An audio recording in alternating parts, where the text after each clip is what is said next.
et bienvenue à tous. Merci de nous rejoindre. On est sur une nouvelle saison des webinaires proposés, comme je vous le disais, par Numéricoach. Et tout simplement, on vous propose 10 épisodes du 20 septembre au 20 octobre pour vraiment booster votre productivité. C'est le sujet effectivement de cette nouvelle saison. On ne se connaît pas forcément encore. Sur les saisons précédentes, vous avez eu l'habitude de voir Thierry. J'ai moi-même effectivement présenté quelques sujets sur certains de ces épisodes. Et comme je le disais sur le premier épisode, Thierry m'a donné vraiment carte blanche sur cette saison. Et j'avais envie de parler d'un sujet qui me tient à cœur, c'est le sujet de la productivité très transversale qui touche les différents outils de la suite Google Workspace, bien sûr. Et je vous disais, c'est la rentrée, donc c'est le moment, c'est l'opportunité de vraiment démarrer du bon pied. Ça fait plus d'1 an que j'ai intégré le réseau Numéricoach et donc je fais beaucoup de formations, j'anime des ateliers, des webinaires, et je fais beaucoup aussi de création de contenu. Et ça me paraissait important, encore une fois, de vous présenter cet aspect, ce sujet pendant les webinaires. Et ça touche, je vous disais, tous les outils de la suite Google Workspace. Donc, c'est intéressant pour vous. Et en parlant d'aujourd'hui, effectivement, le but, c'est de rédiger un compte-rendu percutant avec Google Workspace. Aujourd'hui, on va se concentrer spécifiquement sur l'outil Google Docs, l'outil de traitement de texte par excellence de Google, et qui va nous permettre effectivement de rédiger ces fameux comptes rendus. Alors, il ne faut pas oublier qu'un compte rendu, c'est quand même un élément essentiel d'une réunion. Qu'est-ce qui fait un bon compte rendu concrètement? C'est déjà de reprendre l'ordre du jour. C'est important dans un compte rendu d'avoir les petites lignes qui permettent de savoir ce dont on va parler et surtout où on va, les objectifs qu'on se fixe dans un compte rendu. On va mettre les participants, mais aussi ce que les participants vont devoir faire après la réunion. Le compte rendu, c'est un moment aussi pour prendre des décisions, passer à l'action et pourquoi pas planifier le futur jusqu'aux prochaines réunions sur le même sujet. Alors, ce que je vous ai préparé, c'est très simple. Je pense que vous allez bien vous amuser aujourd'hui, vous allez le voir. On va partir de ça. Voilà, je vous ai préparé une copie. Je vais vous envoyer à tous une copie de ce fichier. C'est un compte rendu quand même assez brut. Il y a du texte. C'est pas tellement mis en forme. On pourrait faire beaucoup mieux. Et c'est le but de ce webinaire, c'est de le rendre beaucoup plus percutant. Le résultat attendu, c'est ça. Un compte rendu qui donne envie, qui structure bien l'information et qui est dynamique, qui est effectivement, comment je pourrais le dire, qui a été mise en place pour pousser à la collaboration aussi et qui permet à tous ces acteurs de s'y retrouver et, comme je vous le disais, d'interagir avec certains de ces éléments. Donc, c'est un petit peu le résultat escompté. Allez, on est parti. Je vais quitter la présentation et ce qu'on va faire tout simplement, c'est qu'on va partir de ce fameux fichier brut. Je vais moi-même me créer ma propre copie et je vous propose de me suivre dans cette aventure pour, je vous le disais, créer un compte-rendu percutant, pas juste quelques lignes, mais quelque chose d'agréable à lire et dont on puisse se souvenir. Donc, j'ai du texte brut. Et ce qu'on va faire aujourd'hui, c'est qu'en quelques étapes, je vais vous donner des astuces pour dynamiser ce fameux compte-rendu. Et on va commencer dès à présent avec ce qu'on appelle donc les styles de titres pour pouvoir créer une table des matières. Les styles de titres, je ne sais pas si vous en avez déjà entendu parler sur Docs, c'est ce qui vous permet en fait donc de mettre en forme des titres, mais surtout de créer une table des matières. Ce qu'il faut comprendre, c'est qu'il ne peut pas y avoir de table des matières sans style de titre. C'est quand même une étape très importante. Alors, les styles de titres, ils se trouvent en haut à gauche de l'écran. Comme vous pouvez le voir ici, je vous fais un gros zoom. Vous l'avez à droite, justement, de la fonctionnalité qui permet de zoomer sur le document. Vous avez les styles de titres. Et ces styles de titres vous permettent de créer une espèce d'arborescence à plusieurs niveaux dans votre document pour bien faire la différence entre les titres, les sous-titres, les chapitres et les sous-chapitres, ce qui permet vraiment de structurer votre compte-rendu en l'occurrence. Donc, on va utiliser ces styles de titres pour commencer à mettre en forme effectivement le document. Je laisserai d'ailleurs Mathilde, je ne vous l'ai pas présenté encore, mais Mathilde est la personne dans le chat qui va vous aider effectivement à parfois répondre à vos questions, vous donner les bons liens. N'hésitez pas, et n'hésite pas Mathilde à redonner le lien du document, de la copie que j'ai envoyé, comme ça vous allez pouvoir tous effectivement effectuer ce petit exercice. Allez, on est parti. On va appliquer des styles de titres. Je vous montre en quelques clics comment ça se passe. Première chose, c'est le titre de votre compte rendu que vous avez laissé en brut, que j'ai laissé en brut ici. On va le mettre en forme et on va lui donner le style de titre titre. C'est le titre principal de votre document. Et ce qu'on remarque, c'est que les styles de titres, en fait, vont avoir écho à gauche dans le plan du document. Le plan du document se sert des styles de titres pour se construire et ensuite, je vous le disais, la table des matières va se servir de ce plan de document pour se créer. Donc, première étape, réunion d'équipe, on va le mettre en style de titre. On continue, on ne s'arrête pas. On a d'autres titres à créer. On va créer un titre pour participants. Juste en dessous, vous allez cliquer dessus. Et ce qu'on va faire, c'est simple, c'est qu'on va le mettre en style de titre 1.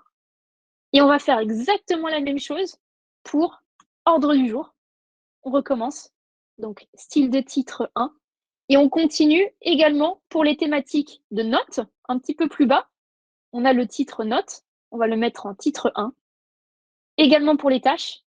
Vous pouvez les sélectionner tous ensemble. Moi, je le fais un par un pour vous, mais on peut sélectionner plusieurs mots à la fois. Et puis, on va terminer avec suivi du projet de recensement de contenu. Vous avez tout à l'écran. On peut voir maintenant que sur le plan du document, on a les catégories qui s'affichent. Donc déjà, on a fait un bon boulot. On a pu structurer un peu mieux ce document. On n'a pas encore terminé. On va mettre un dernier niveau dans cette structure. Je vous propose maintenant de sélectionner la phrase satisfaction des dernières formations ainsi que nouvelles activités. Et on va pouvoir les mettre en style de titre 2 pour créer cette fameuse arborescence dans les chapitres et les différents titres qu'on va avoir. Vous avez maintenant une structure qui est convenable. On le voit dans le plan du document. Et il convient maintenant de les mettre en forme. Et là, il y a quelque chose d'assez magique qui va se passer. Vous allez voir. Alors, dans un premier temps, la réunion d'équipe, moi, je vais lui changer sa couleur. Je vais lui donner une autre couleur. Je peux vous donner le code en soi dans le chat, mais c'est à vous de sélectionner la couleur que vous souhaitez. Pas vraiment d'impératif ici. Et ce que je vais faire, c'est que je vais faire la même chose pour mes titres 1. Par exemple, le titre 1, participant. Et regardez, ici, c'est une étape vraiment primordiale. Je vais changer sa couleur, donc la couleur du texte.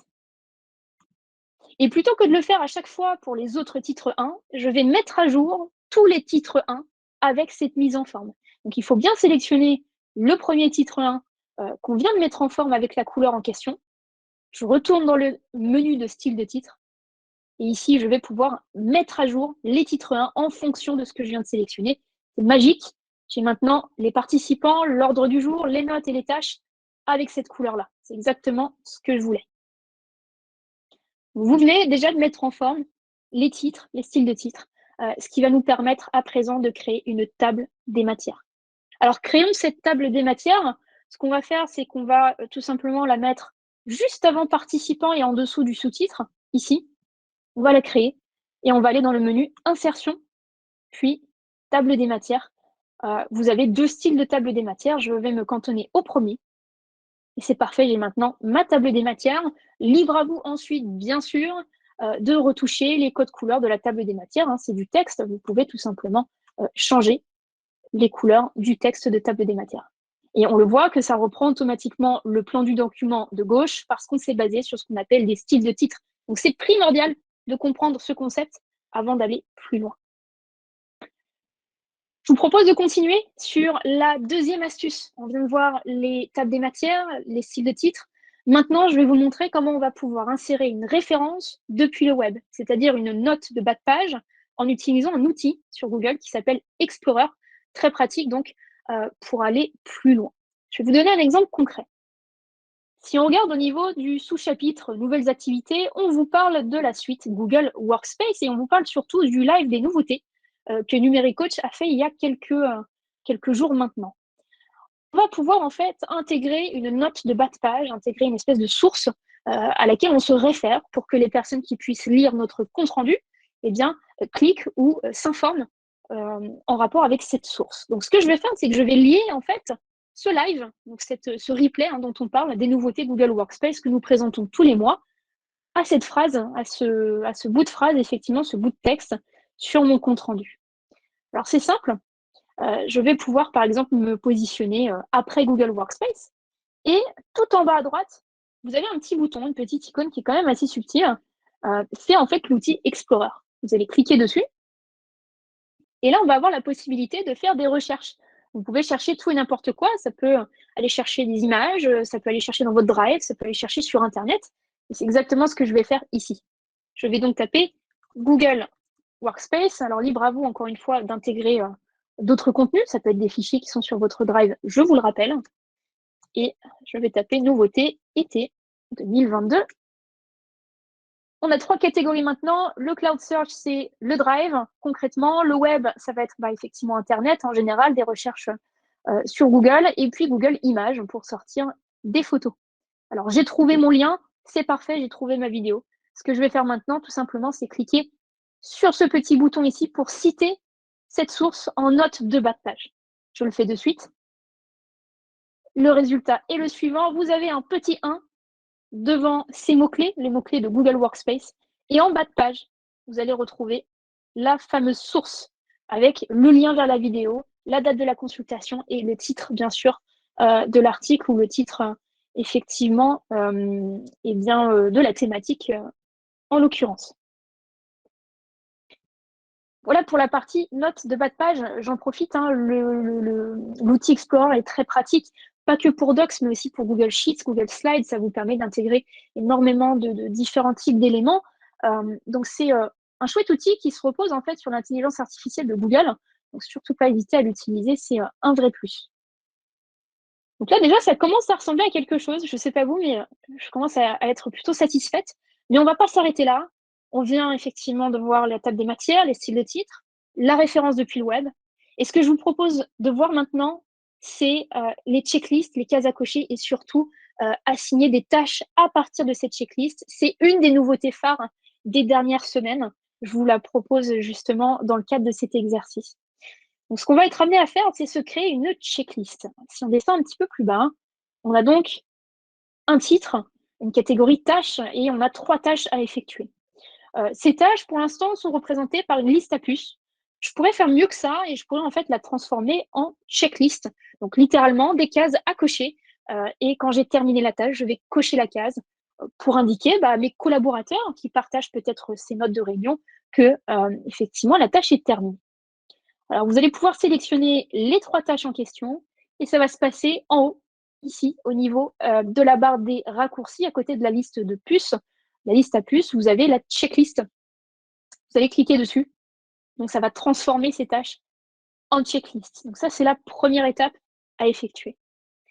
Quand on coche une case, une case, je vais y arriver, on voit très bien que ça se barre, donc la tâche est terminée. Et la petite nouveauté, effectivement, ça date, je vous le disais, il y a quelques jours, voire quelques semaines, c'est qu'on peut maintenant attribuer une tâche depuis Google Docs. C'est quelque chose, bien sûr, qui est possible déjà, vous le savez certainement, depuis les espaces sur Google Chat. On peut attribuer des tâches. C'est maintenant quelque chose qu'on peut faire depuis un Google Docs. Et ça semble vraiment intéressant et pertinent pour le coup. Donc, je n'ai qu'à cliquer sur ce petit bouton et je vais pouvoir attribuer, en tout cas désigner une personne. Je vais désigner notre cher Thierry et surtout aussi appliquer une date. Et en fait, le simple fait d'effectuer cette action, sachez-le, fait que Thierry lui-même, dans son agenda, va retrouver cette tâche que je lui ai assignée avec, pourquoi pas, la planification si j'ai intégré une date en particulier. Et je vais attribuer la tâche. Je peux le faire, bien sûr, pour d'autres collaborateurs. D'ailleurs, c'est très bien fait parce que Thierry n'a pas accès à ce document, donc on me propose de lui partager, bien sûr, ça le concerne. Comme ça, il pourra cocher la case tranquillement une fois qu'il aura terminé. Allez, je vais m'assigner une tâche également. Tac. Et donc, chacun a sa propre responsabilité sur les tâches de ce compte rendu. Voilà comment le rendre dynamique, interactif. C'est vraiment intéressant pour le coup, pour faire un suivi de vos projets notamment. Donc, les checklists et maintenant la possibilité d'assigner des tâches, une nouveauté vraiment assez pratique. Allez, je vous propose de passer à la prochaine étape. Maintenant, je vais vous parler des puces intelligentes. Ça a beaucoup fait parler parce que c'est assez révolutionnaire. Vous le savez peut-être déjà, mais dans le cadre de ce que Google appelle le Smart Canvas, on a accès à des puces ou des chips intelligents qui permettent d'ajouter, je vous disais, du dynamisme, de l'interactivité sur vos documents Google, notamment Google Docs. Donc, ce qu'on va faire ici, c'est qu'on va être amené à ajouter des puces intelligentes de date, mais aussi, par exemple, de participants. Je vous montre ça en image. Vous allez pouvoir le faire aussi en direct. Alors, si on monte en haut du document ici, on voit effectivement qu'on a une date. Cette date, elle est statique, entre guillemets. Je vais pouvoir la dynamiser grâce à une puce. Donc, on a le 2 septembre ce que je vais faire, c'est que je vais supprimer cette date. Et pour accéder à la puce, j'ai plusieurs façons, plusieurs méthodes. La première, c'est de taper un arrobase. Ce arrobase me permet d'accéder à différents types de puces, notamment des puces de date. La deuxième méthode, il s'agit d'aller sur le menu Insertion de votre Google Docs et vous allez accéder à ce qu'on appelle donc des chips intelligents, autrement dit des puces intelligentes. On a ici la possibilité d'intégrer des contacts, des fichiers, des événements d'agenda et des lieux. Pas de date pour le coup, mais on va se servir de cette méthode juste après pour la partie contact. Donc, je reprends le petit arrobase, vous allez sur les dates, puis vous avez plusieurs choix de dates. Si vous voulez choisir une date en particulier, vous cliquez sur date tout court et on va pouvoir aller chercher la date en question dans le calendrier pour insérer cette fameuse puce. Donc, la puce est dynamique, comme vous pouvez le voir. Ce qui est plutôt bien, c'est qu'on peut donc cliquer dessus et pourquoi pas, on pourrait l'imaginer, organiser un événement sur cette même date. En tout cas, vous pouvez interagir avec cette puce. Vous pouvez aussi en changer sa couleur, hein, vous avez le choix. On peut mettre des couleurs de surlignage sur la puce pour que ça apparaisse concrètement sur le document. On va refaire le même exemple, cette fois-ci pour les participants. Je vous propose d'ajouter des contacts si vous le souhaitez. Donc, on peut passer par le fameux arrobase ou bien, comme je le disais, le menu insertion qui permet d'insérer des chips intelligents. Et on va insérer des contacts. Je vais insérer ici, par exemple, Thierry. Je vais m'intégrer, bien sûr, moi-même avec un petit arrobase ici. Et je n'ai qu'à taper mon prénom après le arrobase pour m'intégrer. Et puis, je vais terminer avec une autre personne. Nous serons donc 3 participants. Et je le rappelle, libre à vous aussi de choisir des codes couleurs spécifiques pour les chips si vous voulez qu'ils apparaissent davantage, bien sûr, sur votre document. Voilà pour les puces intelligentes avec lesquelles vous pouvez, je le répète, interagir. Si je clique sur le profil de Thierry, j'ai la possibilité d'avoir plus d'informations sur son contact. Je peux lui envoyer un mail, je peux démarrer une conversation instantanée de chat, un appel vidéo ou encore, par exemple, planifier un événement avec sa personne, ce qui est quand même assez pratique, tout en un, effectivement, sur ce document. Alors, effectivement, on approche à la fin de cette remise en forme de ce document, de ce compte-rendu de réunion. Ce que je vous propose maintenant pour la dernière étape, la dernière astuce de ce webinaire, c'est d'utiliser un tableau de suivi. Je vais parler ici de menu déroulant très spécifiquement. Donc, je vous ai déjà créé un tableau sur lequel on a des tâches, on a des échéances, propriétaires et statuts. Ça tombe bien, on vient de voir les puces intelligentes. Donc, on pourrait imaginer dans la partie échéance, ajouter des dates, tout simplement, des dates d'échéance pour que les personnes concernées puissent tout simplement effectuer les tâches et qu'elles aient une date, effectivement, limite pour l'effectuer. Tac, je vais le mettre ici. Et donc, j'ai fait finalement mes puces interactives ici de date. Je peux faire la même chose pour le propriétaire. Je vais ajouter Thierry. Je vais m'ajouter moi-même. Et puis, on va pouvoir ajouter aussi quelqu'un d'autre. Donc là, ça reste quand même assez basique. On vient de le voir à l'instant. Là où c'est révolutionnaire, encore une fois, si vous n'avez pas encore eu l'occasion de le tester, c'est surtout les menus déroulants. Vous avez maintenant la possibilité de faire, par exemple, un suivi de projet grâce à des menus déroulants, des listes déroulantes à plusieurs statuts. En tout cas, vous êtes libre de les créer. Je vais vous montrer un exemple ici. Lorsque vous vous positionnez dans une des cases des cellules de ce tableau, vous allez pouvoir aller sur le menu Insertion, puis menu déroulant. En cliquant sur menu déroulant, on remarque qu'on a déjà des menus prédéfinis, pourquoi pas des modèles qui permettent de faire l'état d'un projet, l'état d'un examen. Et ce qui est très important surtout, c'est que je peux moi-même créer ce menu déroulant. Je vais pouvoir l'intégrer à mes modèles, par exemple ici, suivi de mission, en le renommant. Et surtout, je vais pouvoir choisir les différentes options que je vais avoir dans ce fameux menu déroulant. Donc, quelles options je pourrais avoir? Allez, on va en créer une ici, donc pas encore commencé. Deuxième option, ça va être en cours, tout simplement. Et troisième option, elle est terminer cette tâche. On peut supprimer les options si nécessaire et surtout ajouter des codes couleurs, ce qui permet visuellement déjà de se référer au statut, à l'état de la tâche dans le cadre de notre projet. J'enregistre le menu déroulant. J'ai maintenant mon statut qui s'affiche ici et je peux sélectionner à tout moment un statut différent pour faire le suivi de cette tâche. Je peux bien sûr ensuite dupliquer ce menu déroulant et pourquoi pas l'intégrer sur mes autres cellules du tableau. Donc voilà un petit peu ce que permet, hein, on est toujours dans le concept de Smart Canvas, ce que permet ces fameuses puces intelligentes. On vient de le voir avec les dates, les contacts, mais aussi, comme je vous le disais, les menus déroulants en l'occurrence. Vous avez maintenant un compte-rendu de réunion beaucoup plus, je vous le disais, attractif, beaucoup plus lisible, beaucoup plus agréable à voir et surtout beaucoup plus interactif, ce qui va permettre à vous, mais aussi à vos collaborateurs, eh bien, de faire un meilleur suivi de l'état des choses, hein, de vos tâches, de vos missions et plus facilement se référer effectivement à ce document. Donc c'est quand même beaucoup plus agréable. Moi, je l'ai fait plus ou moins rapidement. Ça prend vraiment pas beaucoup de temps. Ça prend une dizaine, une quinzaine de minutes. Mais au moins, vous avez un résultat quand même qui plaît et qui est, je vous le disais, beaucoup plus lisible. Voilà un petit peu le résultat escompté avec, je vous le disais, ces petites astuces. Effectivement, je regarde un petit peu les commentaires. Hein, je n'avais pas la vue de suite. J'ai beaucoup de retours dans les commentaires, mais c'est génial. Spina nous dit, Jean-Michel nous dit que c'est pas mal du tout. C'est chouette, hein, contente que effectivement ça vous plaise. Et j'espère surtout que ça va vous donner envie de faire ce petit effort en plus finalement qui peut changer énormément de choses et surtout faire gagner du temps. Hein. On est toujours dans cette notion de productivité, gagner du temps, optimiser les choses. Servons-nous en fait du potentiel de Google Docs. Il y a des choses qui sont trop souvent oubliées. On fait la passe dessus et pourtant ça a un impact juste énorme sur votre quotidien. Voilà pour la partie effectivement compte rendu, je vous le disais, avec Google Docs. Si vous avez des questions, n'hésitez pas à les mettre dans le chat. On essaiera d'y répondre dans l'instant. Si ce n'est pas le cas, on reviendra vers vous éventuellement. Alors avant de nous quitter, j'aimerais vous faire une petite annonce. Sachez qu'il y a quelques jours, chez Numéricoach, on a fêté les 10 ans du blog. C'est là où tout a commencé.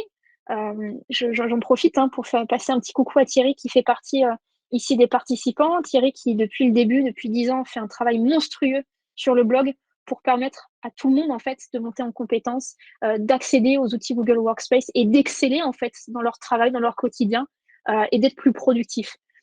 Mathilde, merci beaucoup qui vous a mis le lien dans le chat. Ce blog donc s'est refait vraiment peau neuve. Je vais vous montrer un exemple juste ici. Vous avez accès à tout, à des tutos, des astuces, des news. On a aussi une boutique. Si l'envie vous prend, effectivement, on vend des livres, on vous propose des e-books, on vous propose des produits dérivés. Il y a vraiment de tout pour aller vraiment plus loin dans la suite Google Workspace. Et aussi, il y a une petite nouveauté, c'est un forum. On vous propose un forum qu'on a renommé et rebaptisé Numagora, et ce qui vous permet de poser des questions à la communauté, d'avoir des retours, d'échanger. Très important aussi en tant qu'utilisateur de la suite. Donc, plutôt une bonne nouvelle de ce côté-là. Allez, à bientôt et à très vite, à la semaine prochaine.